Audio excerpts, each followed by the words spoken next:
So welcome to your validation session of the BSBCMM411. What you're about to see is a group of 3 assessors going through this tool. And what we'll do is stop at places throughout the video to give you time to fill out your validation report. The purpose of this video is to let you feel what it's like to be involved in a real validation session. So good luck, and I hope you have a lot of fun going through the tool and figuring out what's wrong with it, what's right with it, and making those recommendations. Thanks for being here today. We're going to be validating an assessment tool for the unit BSBCMM411 make presentations that a student has already completed. So the mapping has been done for us and the observation checklist has been completed. So we're going to validate the completed tool to make sure that it's a quality document. So I'll get you to introduce yourselves first. I'm Nicole. I'm Marc. All right, okay, well thank you. And on our assessment validation report, I've just noted your names. So after the meeting, I'll get you to just sign that you're here and part of the conversation. All right, looking at the assessment document, and the first question on our validation checklist is asking us, is the assessment task, instructions and assessment conditions clearly identified?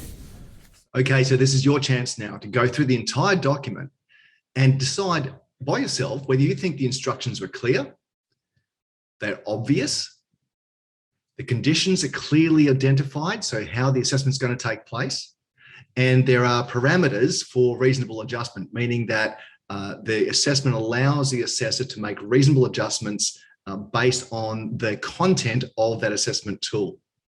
So record any recommendations you can make into the assessment validation report and tick yes or no next to each of the questions. Then we're going to come back and you're going to have a listen to what the rest of the team think, and you're going to add that to your assessment validation report. So you'll have what you've written plus what they have come up with as well.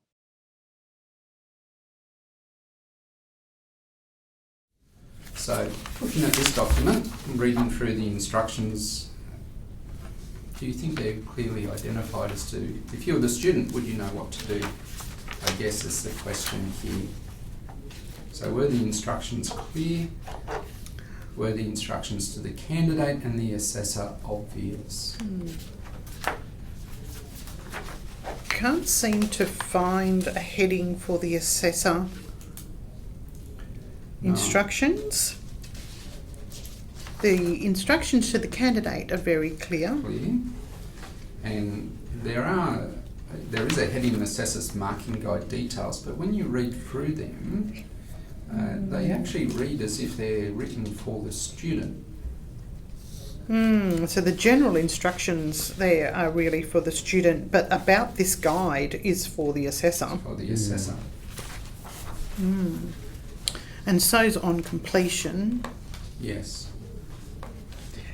Notice also at the end of page 5, the RPL instructions, it says may include, but the sentence is incomplete. Complete.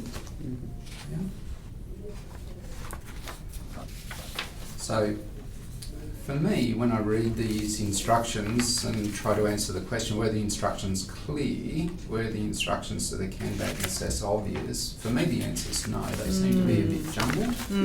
Not really sure whether they're talking to the candidate or the assessor. So I think they need to be very clearly spread out. And as you're saying, Nicole, the RPL section is incomplete as well.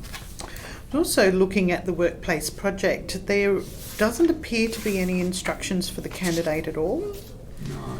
Those instructions seem to be for the assessor? For the assessor, and they're just a cut and paste out of the unit of competency. Yeah.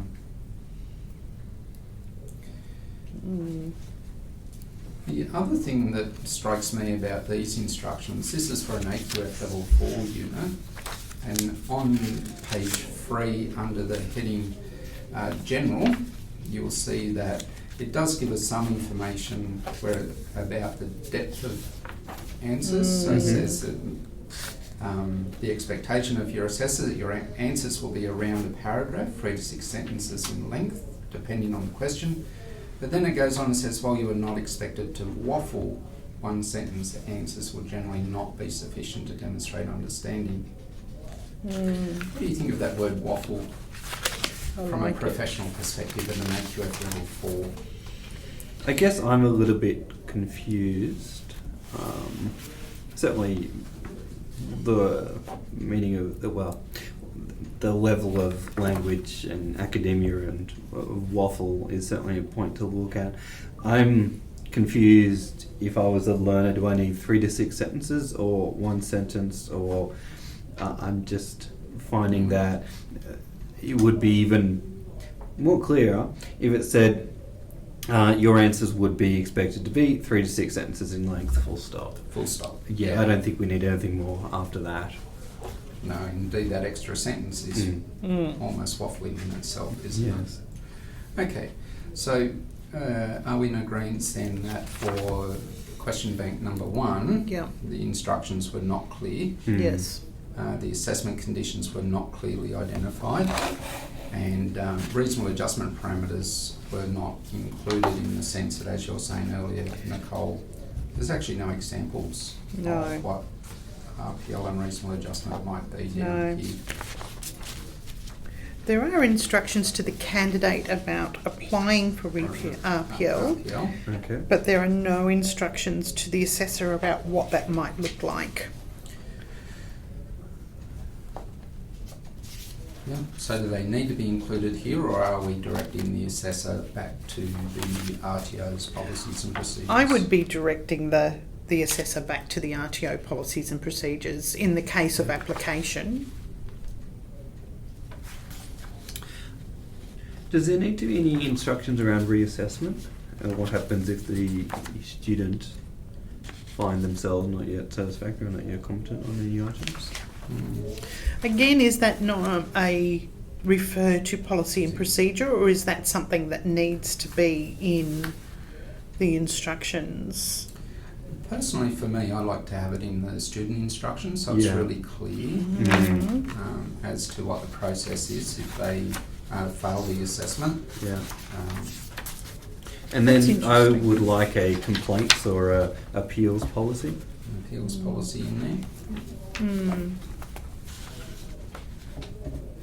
There is appeals here. Whereabouts on the page okay. 5, should you be unhappy with the assessment or result? So appeals does appear here. More information on how to progress an appeal is available on the website or directly by phone. Yeah. Notice actually those general instructions that you were just talking about, Doug, appear on page 3, but are repeated under the instructions to the candidate on page 4. And that actually says 2 to 4 sentences in length, not 3 to 6. Okay, so there's an inconsistency. We have some inconsistencies here. So this is what your team came up with. Take a moment now to pause the video, add what they have come up with to what you've already recorded. Now you're going to have a completed question 1 from the validation. So let's now move on to question 2. Okay, excellent. Well, going on to the next question bank then, it's question bank number 2. Written information is the appropriate A through F level and grammatically correct. So just like before, go through each of the questions for question 2 to make sure that you're satisfied that these particular criteria are met. Go through each of the questions on the right-hand side, and if you find any that are a no, then you must put a no in the box for the whole question and make your recommendations. So pause now, take a moment to do that, and then come back again and have a listen to what your team came up with as well. And at the end, add that to your validation report.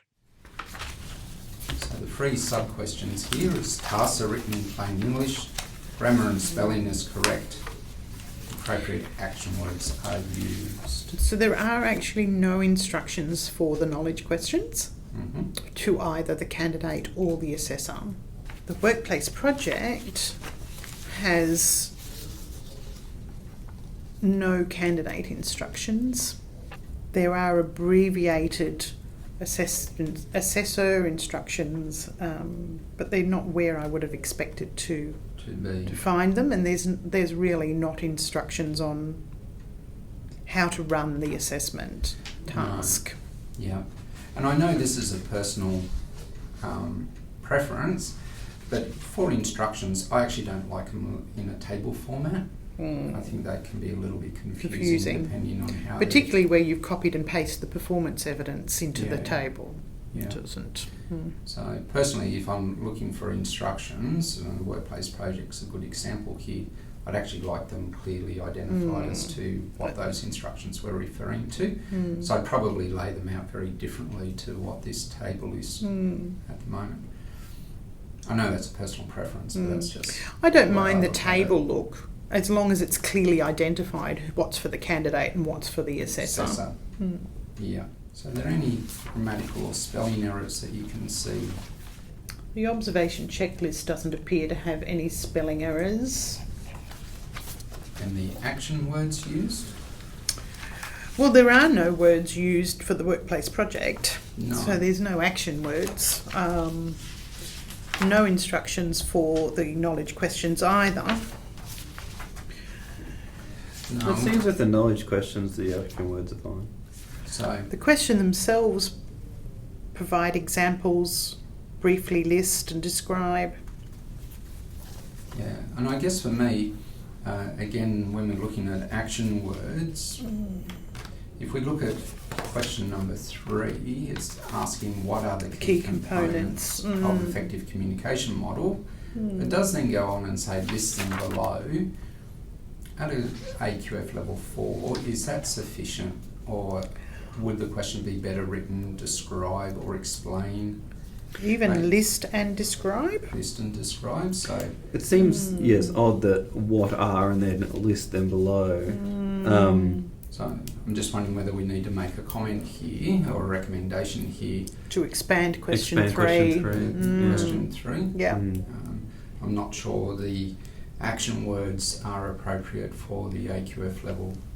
And I'm not sure that the depth of knowledge that they're going to need is going to be corrected by that question. No, no. Not in that format. Not in that So format yeah, anyway. I think we need to look at the question 3 and reword that. Yes. Number 4, describe the principles of effective business communication. I think it's a good question. My concern is how long does my answer need to be? And is it 2 to 3 sentences? Is it 100 words? Describe the principles. Well, there's quite a wide range there. There's a lot of principles that I could talk about. Are we expecting them to talk about all 10? Yes. Or only 5 of these? Or 4? How many of these principles? In the actual benchmark answers, it says answers will vary slightly, but in order should include. Does that mean it should include all 10 or a couple? And if it does include all 10, you're going to need more than 2 to 4 sentences That's right. to address that question. Or even 3 to 6, Or even depending 3 to on which 6. ones that you Yes. keep. Yeah. So maybe it's, yeah, you're right, Mark. You know, the question needs to be rewritten so it's clearly identified. Are we asking for all 10? Or are we asking them to list, say, 3 or 4? List 3 or 4 components of effective business communication, describe them. Okay. I wonder with question 6, it give 2 examples. Is 2 sufficient?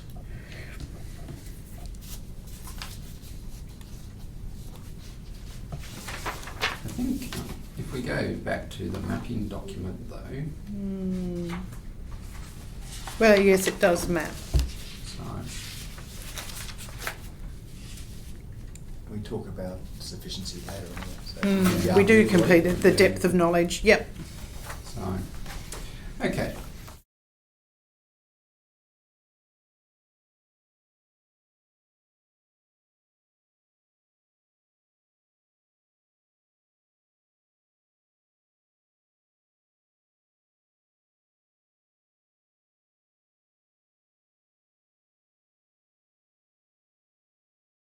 All right, moving on then. Talking of mapping, so the question bank number 3 is asking us, does the assessment map assist in determining the validity of the assessment instruments? So is the assessment mapped to all of the units of competency or standards, foundation skills, etc.? So are there any gaps within the mapping that's been provided to us? So what do you think? It's time for you to go back through the mapping that you would have done earlier. So the mapping is where you've mapped each performance criteria, knowledge evidence and performance evidence against the questions, the workplace project, and also the observations within the assessment tool. So go back now, double check to make sure that what was mapped originally is actually in line with what we would call valid. The only way we know something's valid is that it maps completely to the assessment tool. So the assessment tool itself maps completely back to the unit of competency. So go through that with a fine-tooth comb, see what you come up with, and then we'll go back and see what the rest of the team think. And again, add that to your recommendations.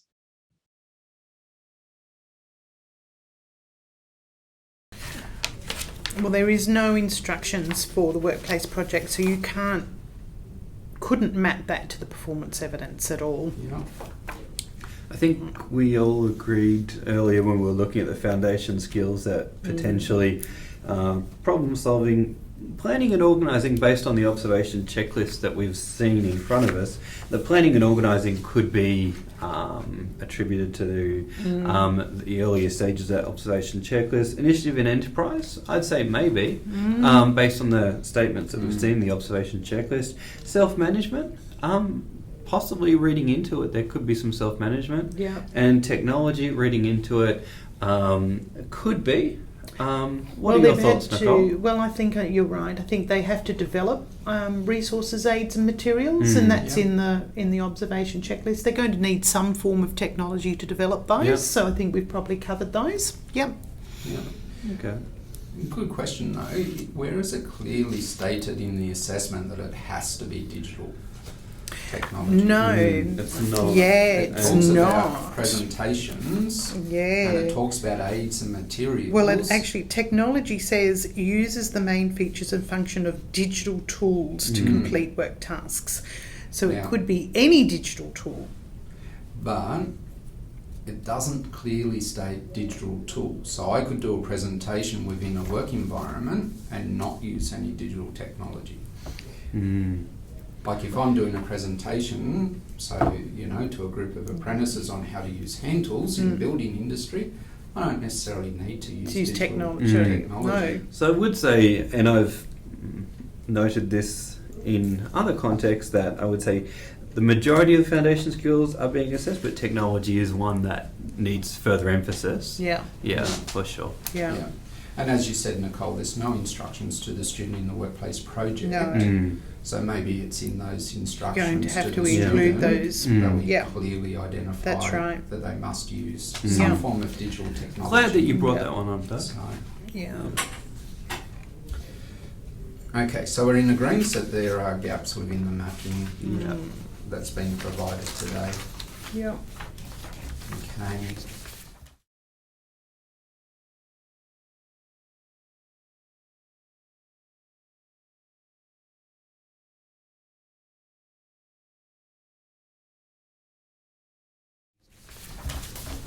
All right, the next question, Bank is asking us, are the assessment recording mechanisms clear and allow for sufficient information to be recorded? So what do you think? Is there enough room for the assessors to record not only their results, but also their comments that they need to do? Are they in the right place? So have a look through the document, see what you think, and then let's come back and compare to what the team thinks.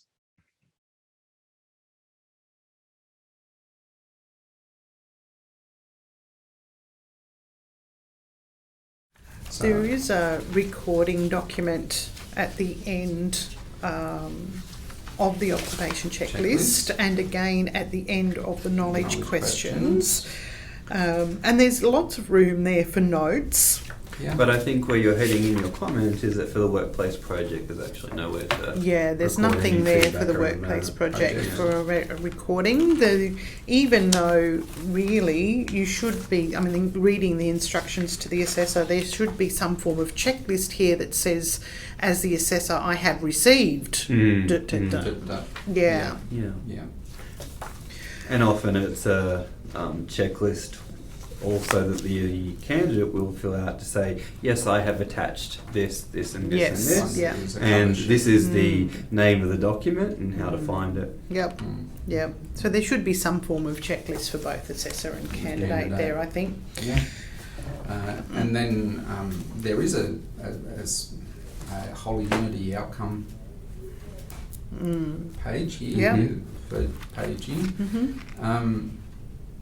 Just reading through this and going back to our conversations we had a little bit earlier, it's got not yet competent for attempt 1 and attempt 2, but it's not clear what happens if after attempt 1 or 2 you are actually competent, what happens then. So maybe that table needs to be rewritten a little bit clearer Changed. Yeah. as well. Okay. But there is space for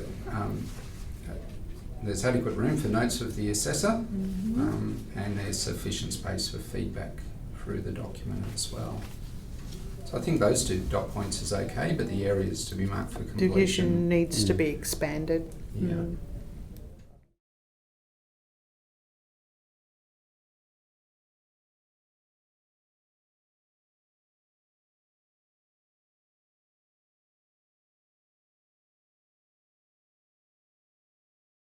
The next sort of questions is the level of difficulty is appropriate to the unit of competency. So wording a tasks appropriate for the task within the expected performance range are the associated tasks within the skills knowledge range of the candidate and the unit.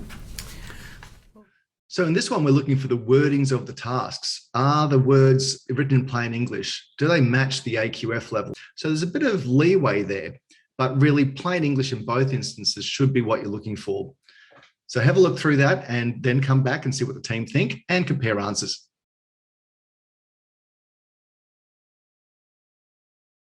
Well, we already have gaps in our mapping. We do. And we've noted already that there are no instructions in the knowledge questions nor in the workplace project. So already the wording of the tasks, because there are no wording for the tasks, so therefore not appropriate. Yeah. I think this is an interesting unit, make presentations in the sense that it can be applied across so many different industries and Yes. contexts. So I find what we have in front of us is very generic. So tasks are within expected performance range. We haven't specified what the expected performance range is at all. So I would say a no. But later on, there's a question that says, can it be applied across multiple contexts? Well, yes, it can. Is this assessment probably ready to go in its current form in a particular context? Well, no. Wording of tasks is appropriate? Probably I'd say no. Because the workplace task project, it just isn't clear enough. No. And as you were saying, Nicole, you know, for the workplace project, there are actually no instructions for the student provided at this point. So that'd be a no. Are the tasks within the expected performance range? Well, no. So again, Again, no no, instructions. there are no instructions. Yeah. Yeah.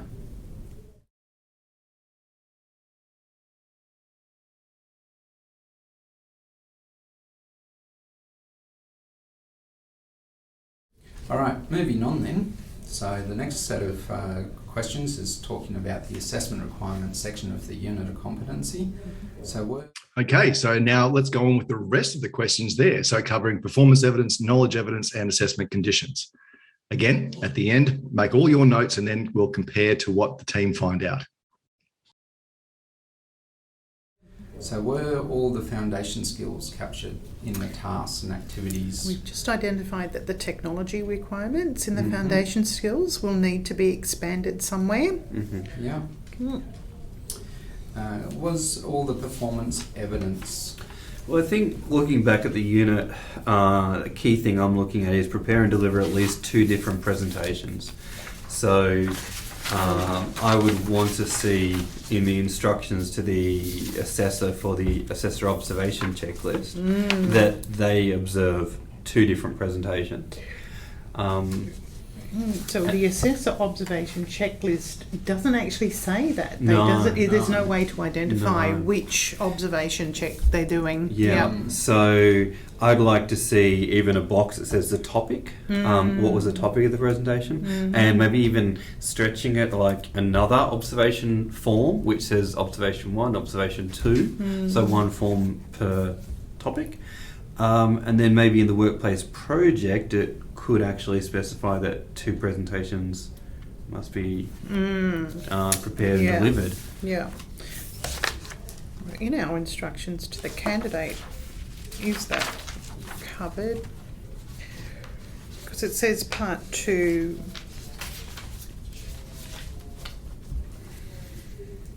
No. No. Yeah, it definitely needs to be expanded. Yeah. Okay. Cool. All right. Were all the knowledge evidence requirements covered in this assessment tool? I would say structure presentations according to intended outcomes. I struggled to find any question on that. Structure presentations according to intended outcomes. I think there's many different ways that you can structure a presentation, and we don't really have a question in here that talks about different structures of presentations. We also struggled to find anything around presentation methods. So whilst we discussed the questions around aids and materials, there's not actually anything there around a range of presentation methods or techniques. Yes. And I think that probably needs to be included. Okay.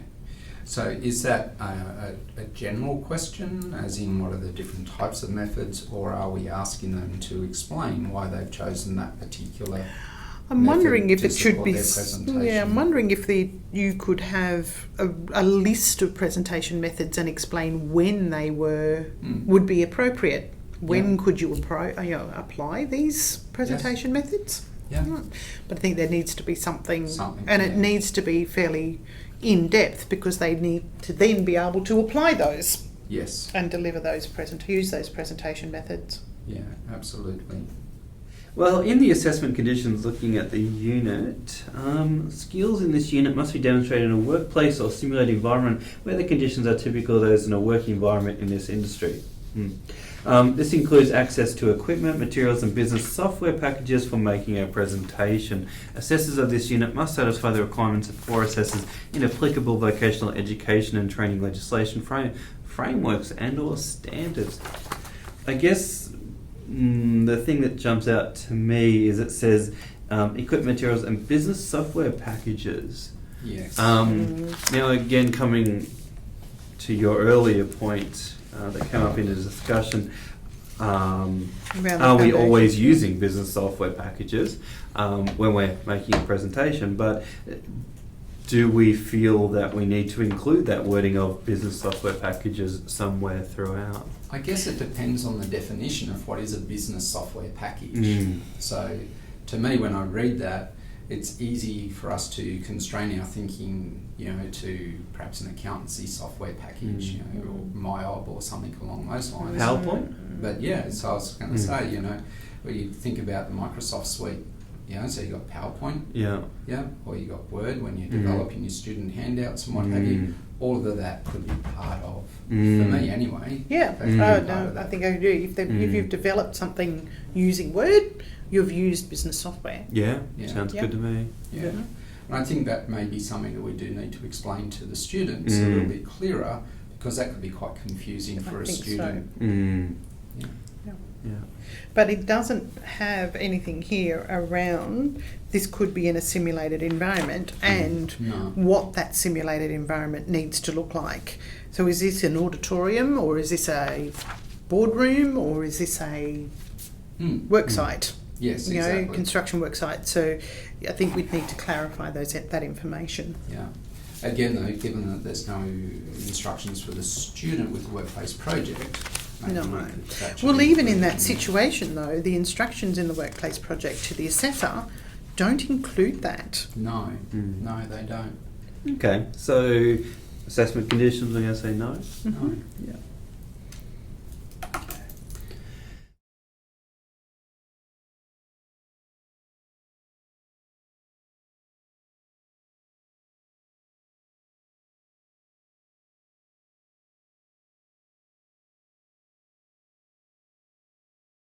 Okay. All right. Moving on then, question number 7 is asking us, can the activities within the assessment be adjusted in case of application by the candidate for reasonable adjustment? Probably, consider they haven't been written yet. But you could certainly take a verbal response. Well, you could take You could take a verbal response. Can I just... So I think for number 7 we said activity could sustain more than one assessment method. We said yes. Mhm. So yes, yeah. Yeah. As we said earlier, you know, it could either be an oral assessment instead of a written assessment, or it could be a simulated workplace environment, or a real workplace environment. So there's lots of scope for reasonable adjustment there.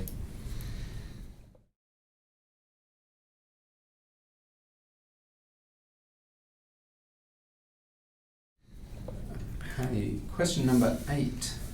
Was the marking guide as unambiguous as possible, allowing for clear distinction and identification of correct or expected responses? So the decision-making rules are how an assessor knows whether to mark someone correct or not correct. So go through and see if the model answers are correct, if the guidance within the workplace project and also within the observation checklist helps that assessor make a good decision.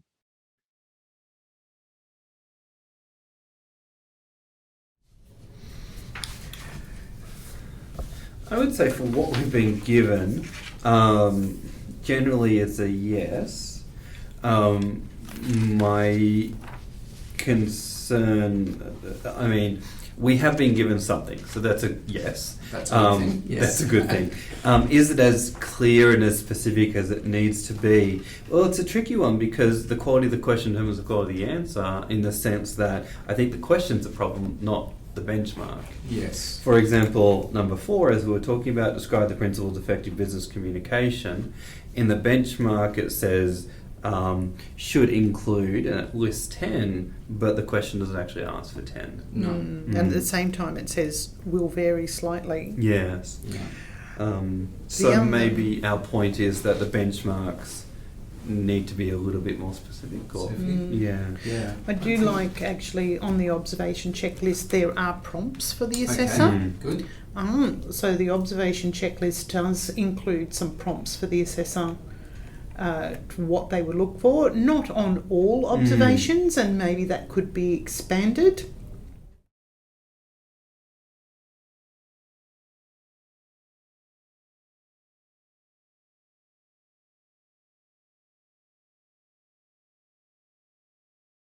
Question 9. All right, we're up to question 9. So question 9 is asking us, were the assessment activities relevant to a number of different situations or contexts? So in other words, can we take this assessment and put it into different scenarios?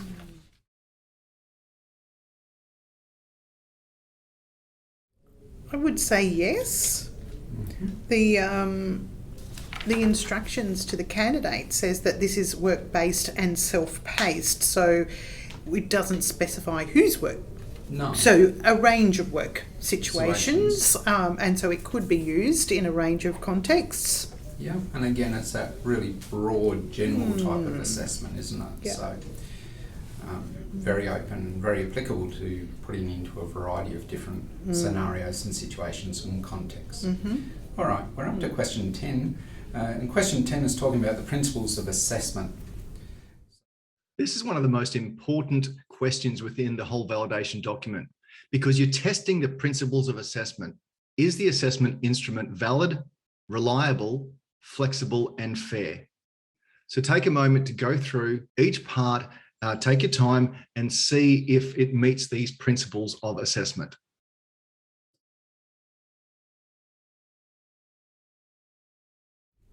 So the first principle of assessment is valid. So do we think we have a valid assessment here? Does it assess all aspects and dimensions of the competency? No. No. Our mapping document is incomplete.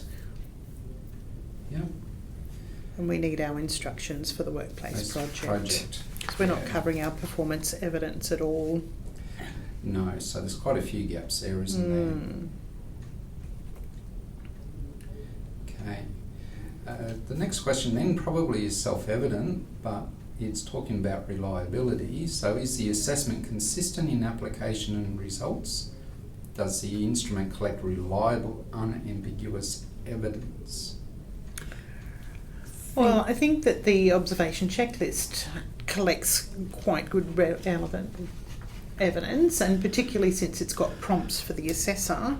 But we did have a conversation about the marking guide. Some of the responses guides need to be expanded, I think. So probably not completely reliable. No. I would put in a recommendation. I think you raised a great point about the prompts, but I would love prompts on all of them. Expand those prompts. Yeah. Because otherwise you're never going to have reliability on all criteria. Similarly, if there's no instructions to the student for the workplace project, then I can't see how you get reliable. No, that's it. Okay. Flexibility then. Can the assessment be adjusted and contextualised for different candidates or scenarios? I'd say definitely, yes. Yeah, I'd agree. Yeah. It's so generic that yes, it could be. Yeah. If we wrote the instructions for the workplace project, yes. But again, as you're saying, Mark, it's a very broad type of assessment, isn't it? And it's a very broad unit, so the unit does lend itself to being very generic and able to be contextualised to any workplace, which is great. Maybe coming back to the validity side of things, in the workplace project, it doesn't really talk about reviewing your presentation, so to speak, and that is a big part of element 3. So I think that definitely touches on validity and reliability. And then the flexibility, different ways that feedback could be provided as well. Yeah. Like, is a SurveyMonkey link acceptable? Is paper forms required? I guess all those things would come into the actual instructions for the workplace project. Yeah. Personally, I'd say no, because it does talk about, in element 3, so 3.2, it does talk about seeking feedback from the participants and relevant stakeholders. That's another great point. So SurveyMonkey just for the participants. Well, who are the other stakeholders? They'd have to identify those as well. Here's an interesting one for you. Isn't feedback from the assessor to them another stakeholder? Absolutely. Yeah, very much so. So, often when we talk about feedback, or we think about feedback, it's purely from the student to the assessor. But it could be you have a peer review. Could be peer review. Could be that we've been asked to do some training for an organisation, so it could be from the participants' supervisors to say that training's been effective. There could be a range of different stakeholders here that we would need to get feedback from. I think also 3.3 is under-assessed, in the sense that make changes to presentation based on feedback received. It's not really done to much depth at all. In the observation checklist, we have a criteria. We have an adjusted presentation after analysis of feedback to imply So in the workplace project, I'd want to see 2 copies of the PowerPoint. I'd want to see a copy of the original and then a copy based on changes recommended from the feedback. Or maybe conversely, maybe there's no changes to be noted, but there should be a discussion somewhere, a paragraph perhaps, talking about the feedback that they've received, how effective the presentation was, and based on that. Even in as a self-reflection, because the performance evidence actually says document suggested improvements. So meeting that, we're going to need some form of reflection, absolutely, and critical reflection, and analysis. Yeah, agree. Absolutely agree. So overall, then, do you think this is a fair assessment? I would say so. Well, without the instructions in the workplace project, I'm not sure that you can clarify everything as fair. No. So one of the sub-questions here goes to that point where it's asking, does the assessment have sufficient, clear and easily interpreted instructions to candidates and assessors? So on the surface, agree with what you're saying, Mark. I think overall it's a relatively fair assessment. There's nothing here that would discriminate against any particular student. And that's, I guess, the angle I'm coming from there with fair, because if we overlapped it with others, then it would be a definite no. But if we just take fair as in does it discriminate or not discriminate, then I would say I think it's okay. Yeah, absolutely. It doesn't stop anybody from doing it. No. And the language used is not gender specific, so no. So from, as you're saying, if we just look at fair from a discriminatory perspective, I would say yes. I'd say yes. But then in terms of flexibility, in terms of reliability, it's a definite no. No, that's right. Yeah.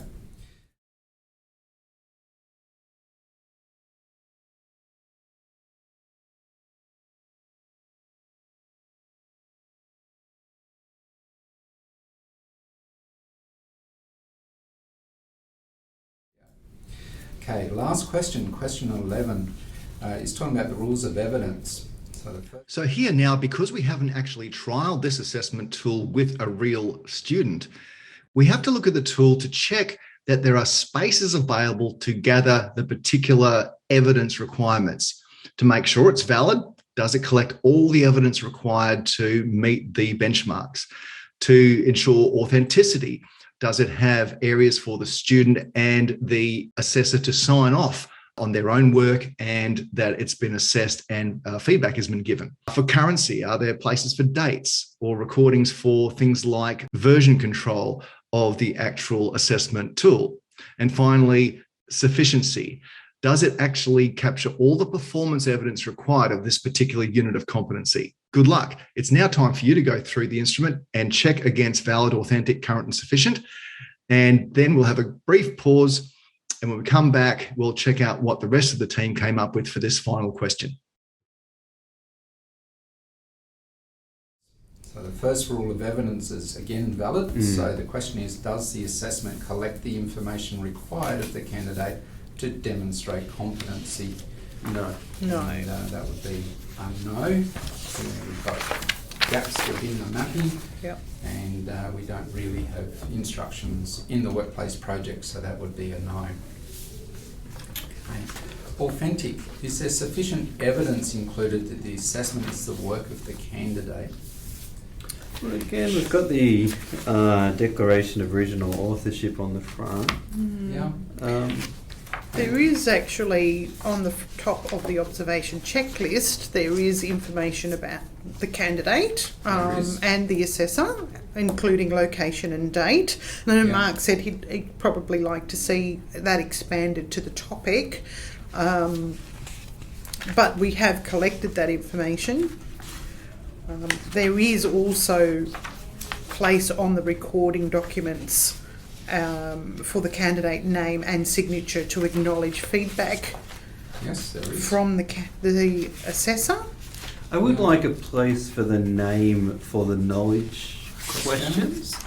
I've often heard the line of what happens if the assessment is dropped in the RTO. Yes.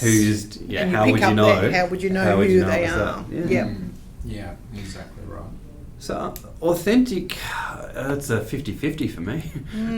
Generally it's a yes, but a recommendation could be pop Add that table on the knowledge questions. Yeah. And I guess that's a good point to raise, isn't it? That even on the validation report here, even though we put yes, we could still make a recommendation for improvements. Yeah. Because as we all know, there's no such thing as a perfect assessment. No, that's right. Or a perfect training session. Yeah. Okay, currency. So is the evidence gathered recent and within reasonable time limitations for currency? Well, I guess for me, I'd like a date. Do we have a date on the observation? We do on observation 1, which is great. I would like a date on the workplace project. Or even time limits on the project, saying that they need to be conducted over a certain amount of time. I'm going to lose my battery. Do I need my laptop? I guess. Doesn't matter. No. And I guess this is a good point, isn't it? Because when we read the unit of competency, it's just about making a presentation. So if we're making a presentation on how to use a FBOS machine, it might only take 10 minutes. But if we're making a presentation on something that's quite complex, it might take several hours. And I think that would come into the instructions of the workplace project. But for me, most of all with current, that the evidence submitted is up to date and recent. And I think we've got a signature on the front cover, we've got a date.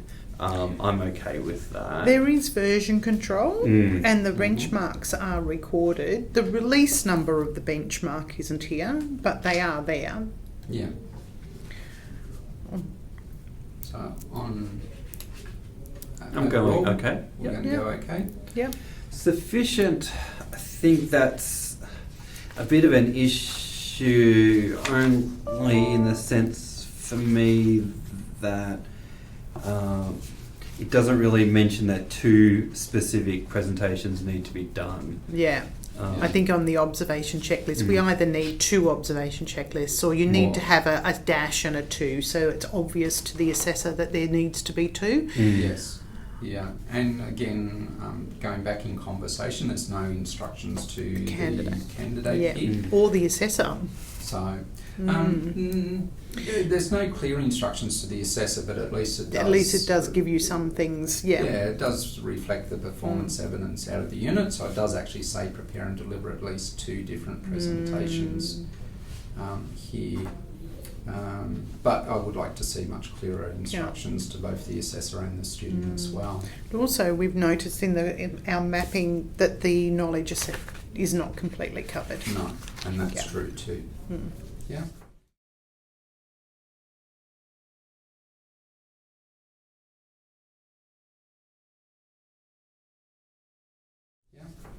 Excellent. Well, that's the end of the validation. So overall, we're saying that this particular assessment tool is not too bad, but there are areas for improvement right through the whole document.